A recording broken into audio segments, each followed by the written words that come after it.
በስመ አብ ወወልድ ወመንፈስ ቅዱስ አሐዱ አምላክ አሜን።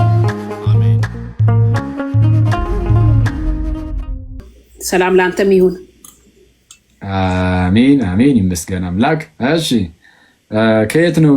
ይቅርታ ማለት እኔ ወንጌላዊት ቤተክርስቲያን መካነ ኢየሱስ።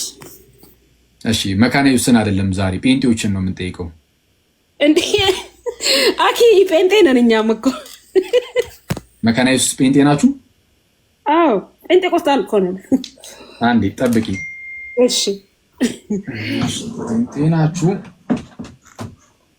አሁን እኛ እኮ እቺ መጽሐፍ ታውቂያታለሽ?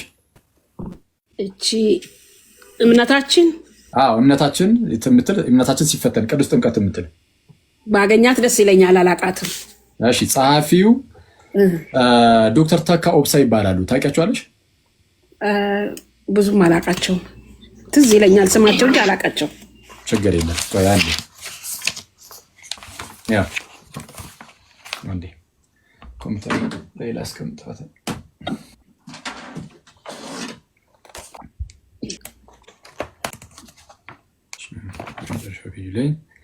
እሺ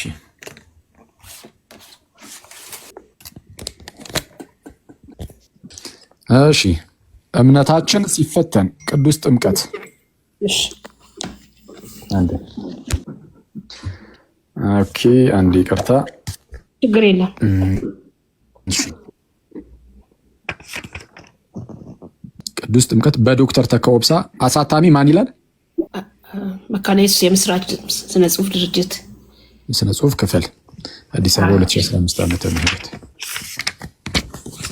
እሺ ኦኬ ምን ይላል መሰለሽ? ይሄው የራሱ መጽሐፍ ነው፣ እንደው ሌላ መጽሐፍም እንዳይመስልሽ። ይሄው በጀርባ እንዲንገልብጣትና ሳይንስ ፕሪንቲንግ ፕሬስ። ይሄው ገጽ መጨረሻው ገጽ 114 ላይ እንዲህ ይላል ጸሐፊው ማለት ነው። በመካነ ኢየሱስ ቤተክርስቲያን ውስጥ እውቅ መምህር ናቸው። እንግዲህ ስለራሳቸው ቀደም ብለው ጽፈዋልና እሺ እንዲህ ይላል። በኢትዮጵያ ወንጌላዊት ቤተክርስቲያን መካነ ኢየሱስ የሚል ይታይሻል አይደል? በደንብ ይታያል። እሺ በኢትዮጵያ ወንጌላዊት ቤተክርስቲያን መካነ ኢየሱስ ውስጥ የመታደስ ትምህርት ቅዱስ ጥምቀትን በተመለከተ ችግሮች የሚፈቱበት ከመሆን የችግር መፈጠሪያ ቦታ ሆኗል። ሰዎች ስለ ጥምቀት ጥያቄ ሲያጋጥማቸው የሚመልስላቸው ሰው ሳያገኙ ይቀራሉ። መካነ ኢየሱሶች ማለት ነው። መካነ ኢየሱሶች ባይዜ ጥምቀት ለድህነት ነው ብለው ያምናሉ። ይሄን ታውቂያለሽ? እኔም አምናለሁ። እንዴ እና የሚመልስላቸው ሰው ሳያገኙ ይቀራሉ እና ስለዚህ ቤተክርስቲያኒቱ በተለይም የወንጌል አገልግሎት መምሪያና በሲኖዶስ ደረጃ ያሉት የወንጌል መምሪያ ኃላፊዎች፣ ቄሶች፣ ወንጌላውያንና የበጎ ፈቃድ አገልጋዮች ከመጥምቃውያን ይታይሻል። ከመጥምቃውያን ነው የሚታየው። ከዛስ ከምን ደግሞ ይላል? ከጴንጤቆስጤ እምነት፣ ያው ከመጥምቃውያን፣ ከጴንጤቆስጤ እምነት፣ ከጴንጤቆስጤ እምነት ተከታዮች እና ከኢየሱስ ብቻ የሐዋርያት ኦንሊ ጂሰሶች ማለት ነው። ከኢየሱስ ብቻ አማኞች በአባሎቻችን ላይ የሚደርስባቸውን ፈተና ለመቋቋምና የሚሰነዘሩባቸውንም ጥያቄዎች ለመመለስ እንዲችሉ ለማድረግ ቅዱስ ጥምቀትን በተመለከተ የተለያዩ አውደ ጥናቶችን በማዘጋጀት ተገቢውን ትምህርት መስጠት ይጠበቅባቸዋል። ከየት የሚመጣባቸውን ፈተና አለ? ከመጥምቃውያንና ሌላስ? የጴንጤቆስታሎች። ስለዛ መካነ ኢየሱስ ጴንጤቆስታል ነች ወይስ አይደለችም? አይደለችም ማለት እችላለሁ። እንችላለን። እሺ አንዴ ከርበት ተላርጉ ካሜራ። እሺ ስለዛ መካነ ኢየሱስ እንኳን ጴንጤ ልትሆን ጭራሽ ጴንጤዎች ፈተና ሆነውባቸዋል። ለመካነ ኢየሱሶችም እንግዲህ በመምህሩ እንትን ማለት ነው። ስለዛ ከጴንጤ መካነ ኢየሱስ ጴንጤ ሳትሆን ሉተራዊት ናት። ጴንጤ ማነው? ጴንጤ ሳትሆን ቆይ አንዴ እሱንም ዝም የአንድ ማስረጃ ዝም ጣል ላደርግልሽ እና ይበቃል። ወደ ጥያቄ ካለሽ አንቀበልና ወደ ከታች ወዳለ ወደ ወንድማችን ኤፍሬም ደግሞ ወደ አቶ ኤፍሬም ወንድማችን ሳይሆን ወደ እሱ አንዴ እሺ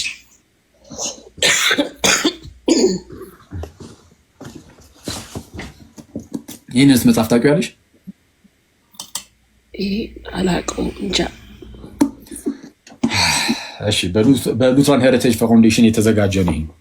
በእናንተው የተዘጋጀ ነው። እኔ ትምህርት ቤት ነበርኩኝ፣ ስነ መለኮት ተምሬያለሁ። ማለት የት? አሁን ስለእናንተ ቅዱስ ጥምቀት እኔ የሚቆረቁረኝ ነገር የለም። ስለ ቅዱስ ቁርባን ነገር የለም። አሁን መካነ ኢየሱስ ስለሆንሽ ለዛ እኮ ነው። አሁን ቅድም መካነ ኢየሱስን አይደለም ዛሬ ጴንጤዎችን ነው እንትን የምንለው ያልኩሽ ለዛ ነው። አላወቅኩም። እንግዲህ እኔ ግን አሁን መቼም ህይወት ትምህርት ቤት ናት አይደለ? እየገባኝ መጣ። ዘማሪም ነበርኩኝ፣ የመድረክ ሰውም ነበርኩኝ። ግን የተሳካልኝ ሰው አይደለሁም።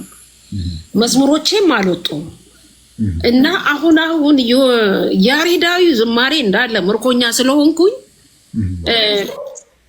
መዝሙሬን በያሬዳዊ ዝማሬ ውስጥ ነው በቃ መጠቅለል የምፈልገው እና እንኳን አቆየኝ ባልኩኝ ጌታ እንኳን አልተደመጥኩም። ብዙ ጊዜ በስደት ነው የማልፈው እና አሁን በቃ እግዚአብሔር ዓላማ አለው አልኩኝ። አሁን ጌታ የሆነ የሚሰራው ስራ አለ በእናንተ ቤተክርስቲያን ውስጥ የሆነ የጀመረው ነገር አለ እና ይሄን የተረዳ አይሻልኝ። ያው የጀመረው ትንሽ ከባድ ነው። አቋርጦ የጀመረው ስለ መነቃቃት አንዳንዴ አናስተውለውም እንጂ ጌታ በቤተክርስቲያን ውስጥ በእውነት ስራውን አቋርጦም አያውቅም። አንቺ ፈቃድሽ ከሆነ አንቺ አንድ እህት አለችን፣ ምናልባት የተከታተልሽ ከሆነ ያው ስም አልጠራም፣ አንቺም ለጊዜው ስለማትፈልጊ ማለት ነው። ሰላም ላንቺ ይሁን። ያው አሁን ነገርየውን ስናገር ያው ትዝ ይላታል፣ ታስታውሰኛለች። መጣለሁ ትላ አገኝሻለሁ። ተለቅ ያለች ሰው ናት። ለብዙ አመት በፓስተርነት ምናምን አይነት ነገር እንደዛ ነው፣ በፓስተርነት ይሁን ብቻ እንደዛ ነገር ያገለገለች አይነት ሰው ነች። ዘማሪም ጭምር ናት። የሚታወቅ አይነት ዝማሬ ያላት ሰው ናት እና እድሜዋም የተወሰነ ያው ገፋ ያለ ነው ማለት ነው። ገፋ ያለ ለብዙ ወደ 30 ዓመት አካባቢ ነው ያገለገለችው ይሻለው እና እሷ ወደ ክርስትና ተመልሳለች እና ምናልባት እንዲህ ስል ምናልባት ጥሩ ካልሆነ በጣም ይቅርታ አድርጊልኝ። አይቅር የሚለኝ ነገር የለም። አንቺ ሳይሆን እረሷን ነው እየሰማችን ከሆነ ድንገት እና ከእሷ ጋር ላገናኝሽ እስቲ ፈቃዷ ከሆነ ልጠይቃትና እዚህ ኢትዮጵያ ነው ያለሽው አንቺ? አይደለም፣ እኔ እንደውም እዚህ አሁን በስደት ነው ያለሁት። አሁን ህልሜ ትዝ አለኝ። እዚህ ሀገር ከመጣሁ ወዲህ 2 ቀን አይቻለሁ ኦርቶዶክስ ደብር ውስጥ ገብቼ። ኦኬ። እኔ ምንም ልምድ የለኝም፣ ባህልም የለኝም። ለምን እንዳሳየኝ ጌታ አላቅም። ግን እኔ ኦርቶዶክስን አፈቅራለሁ እንጂ ኦርቶዶክስ እሆናለሁ ብዬ አላስብም። ለምን ጴንጤቆስጣል ነኝ። ሉተራንም ብሆን በአጋንንት ማውጣት በልሳን መጸለይ ምናምን ብዙ ያገለገልኩ ሰው ነኝ። አሁን ያልኩሽም ሰው ኢማጂን ከ30 ዓመት ሙሉ አገልግሎት የፔንቴኮስታል አገልግሎት ውስጥ ከዛ ውስጥ ነው እንግዲህ ኢቨን የራሷ ቸርች አይነት ነገር ያላት አይነት ሰው ነገር እንደዛ አይነት ነገር መሰለኝ ራሱ የነበረችው እና በዝማሬ አሁን ማገናኝሽ ከሆነ ፈቃዷንም ጠይቄ ማገናኝሽ ከሆነ እርግጠኛ ሆኜ ደግሞ ታውቂያታለሽ። እኔ በጣም ፈቃደኛ ነኝ። በቃ ቁስ በተአምር ያው ሚዲያ ላይ ምናምን እንደዚህ የማውጣት ጭራሽ የማይታሰብ ነው። ጠይቃትና እሷ ፈቃደኛ ሆነሽ ማለት ነው ታገኛታለሽ። እርግጠኛ ሆኜ ደግሞ ጌታ ይረዳሻል። መጣሽም አልመጣሽም ቢያንስ ግን እስቲ ምን እላለሁ መሰለ ለሚያደምጡትም ልናገር። እኔ አሁን ሲፈጥረኝም ማለት ነው እንኳን ኦርቶዶክስ ሆነ ሙስሊምን እወዳለሁ። ለምሳሌ የጥላቻ ቃል ይሄ ቃላቸው እንደ ጭንቁር ይባላል የሚባለው አለ አይደለም። ኦርቶዶክስ በኦርቶዶክስነቷ ነው የምትኖረው። ይሄን አምናለሁ እኔ ብንነጋገርም እዚህ ማለት ነው በቃል ንጽጽር ብናደርግም ካላመንኩኝ የኦርቶዶክስን ዶክትሪን ክፉ ቃል ካፌ አይወጣም። ለምሳሌ ክፉ ቃል በፍጹም አይወጣም ካፌ። የሌሎችም እንደዚህ መሆን አለበት ብዬ አምናለሁ። በደንፎ አንዳንዴ ንዴት ውስጥ እንገባና የማይሆን ነገር እንናገራል። ለምሳሌ እኔ ከቃለ ሕይወት ቤተክርስቲያን ነው የተወለድኩት። ትናንትና በቢኒያም ሽታዬ ፔጅ አንድ ወንድም ሲናገር ነበር፣ ደንግጬ ነበር። አሁን እኔ ቅዱስ ጥምቀት ያድናል የሚለውን አስተሳሰብ የተቀበልኩት ወደ መካነ ኢየሱስ ሄጄ ነው። ለምንድነው ወደ መካነ ኢየሱስ የሄድኩት? ታሪኩን ልንገራችሁ። አንዳንድ ወንጌላውያን ዘመዶቼ ይወቅሱኛል፣ ለምን ቸርች ቀየርሽ ብለው። የሄድኩበት ምክንያት ቸርች ተዘጋ፣ በስደቱ ጊዜ ማለት ነው። በሙሉ ዘጋ። ማነው ስሙ? ከኢህአዴግ በፊት የነበረው ደርግ ማለት ነው። ድራሹን አጥፍቶ ነው በቃ ተሰደናልኛ። መካነ ኢየሱስ ምን ታረግ ነበረ? ይሄ ለተራቡት ሰዎች ምግብ እያስመጣች ትሰጥ ነበረ። እንደ ግሉኮስ የሆነ በረሃብ ተሰቃይተው ሊሞቱ ላሉ ሰዎች የሚሰጥ ምግብ አለ አይደል? እሱን በገፍ እያስመጣች በመርከብ ነው የሚመጣው። ልብስም ትሰጥ ነበረ። ሌሎቹ ሁሉ ተደብቀን እዛ ማምለክ አይፈቀድም። በእርግጥ ሲኖዶሱ ግቢ ሁሉ ተወስዷል በደርግ ባለስልጣኖች። አንደርግራውንድ ግን ባይብል ስተዲ እያረገች ጸሎት እያረገን እንሰባሰብ ነበር። ለእኔ ትልቅ እድል ነበር ቸርች ማግኘት በዛ ሰዓት እና ወደ መካነ ኢየሱስ ሲሄድ ስለ ሕፃናት ጥምቀት ስማር ያልኩት ወይኔ ይገባኝ ይሆን አሁን እንግዲህ ሌላ ቸርች የለም ሄድበት ቅዱስ ስጋ ወደሙም ደግሞ ቀጥታ የክርስቶስ ስጋ ነው ብሎ ነው ካሁኑ የሚሰጠው። እኔም ቀጥታ አምኜ መቀበል እንዳለብኝ አስተማሩኝ። ትንሽ ግር ብሎኝ ነበር። አየህ ውሎ አድሮ ነው የገባኝ። ውሎ አድሮ ገባኝ። የክርስቶስ ትምህርት ራሱ ለአንዳንዶች ባይገለጥም መፍረድ አልችልም። ምክንያቱም እሱን መከተል ከጀመሩት ውስጥ አንዳንዶቹ ይህ ሰው እንዴት ስጋውን ሊሰጠን ይችላል ብለው ወደኋላ እንዳሉ ቃሉ ላይ እናነባለን። እና መጨረሻ ላይ እንደውም ለፋውስ እጠቀማለሁ። ያመመኝ ቀን የጌታን እራት ስጋና ደሙን የወሰድኩ ቀን እፈወሳለሁ ብዬ ከምንም አይነት ህመም። በቀደም ከአንዲት ጓደኛዬ ጋር ሳወራ ነበረ። እንዲህ አይነት ልምምድ ውስጥ ገባሁኝ እና ጊዜህን አልውሰድ። ችግር የለው።